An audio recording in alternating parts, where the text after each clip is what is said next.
Hello everyone, welcome to my channel. GATE का result आ चुका है और आज से आप लोग अपना गेट का स्कोर भी डाउनलोड कर सकते हो। तो लास्ट ईयर मेरी जो रैंक थी वो गेट स्कोर में मेरी रैंक थी 505 और गेट 2023 में मेरी जो रैंक है वो है 87। It's been a wonderful journey for me और काफ़ी उतार चढ़ाव वाली चीज़ें दोनों हुई हैं यहाँ पे। उस टाइम पे वो मेरा पहला अटेम्प्ट था, मुझे उतना ज़्यादा आइडिया था नहीं कि किस तरीके से आपको एग्ज़ाम में अपीयर होना है, किन बातों का ध्यान रखना होता है। पर मैंने अपने सब्जेक्ट पे कमांड बना रखी थी और जिसकी वजह से मेरी रैंक आई 505, जो कि मतलब ठीक रैंक थी पर इतनी अच्छी रैंक नहीं थी कि मैं कहीं पे जॉब के लिए अप्लाई कर सकूं। और इस साल मैंने केवल थोड़ी सी चीज़ों का ध्यान रखा है कि कौन से क्वेश्चंस अटेम्प्ट करने चाहिए मुझे, कौन से नहीं अटेम्प्ट करने चाहिए। बस बेसिक चीज़ों का ख्याल रखा मैंने और अपनी सब्जेक्ट का एक बार मैंने पूरा रिवीजन किया और इससे मेरी रैंक आप देख सकते हैं कितनी इम्प्रूव हुई है। तो अगर मैं बात करूं कि लास्ट ईयर में मेरी क्या रैंक थी, तो लास्ट ईयर में ये मेरा गेट 2022 का स्कोर कार्ड है, आप यहाँ पे देख सकते हो। ये रहा मेरा नाम और गेट 2022 आप देख ही रहे हो यहाँ पे। स्कोर की अगर मैं बात करूं तो लास्ट ईयर मेरा स्कोर था 44.33 और अगर गेट स्कोर की बात करूं तो मेरा स्कोर था 586।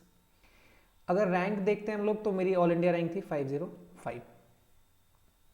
44 मेरा जो था वो स्कोर था, गेट स्कोर मेरा 586 था। इस साल अगर मैं बात करूं तो इस साल मेरा जो स्कोर आया है वो आया है 56।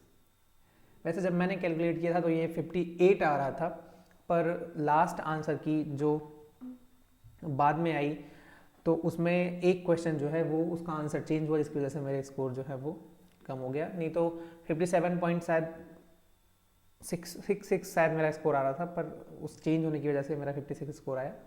अगर मैं गेट स्कोर की बात करूं तो इस बार मेरा जो गेट स्कोर है वो है 759 और मेरी जो रैंक है वो ऑल इंडिया रैंक 87 है।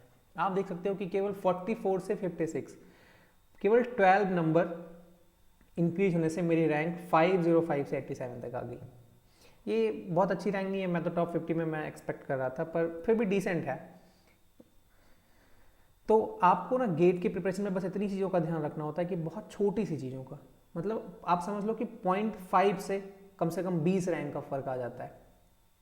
तो बहुत छोटी चीज़ों का ख्याल इस बार मैंने रखा है और जिसकी वजह से मेरी रैंक जो है वो टॉप 100 आई है।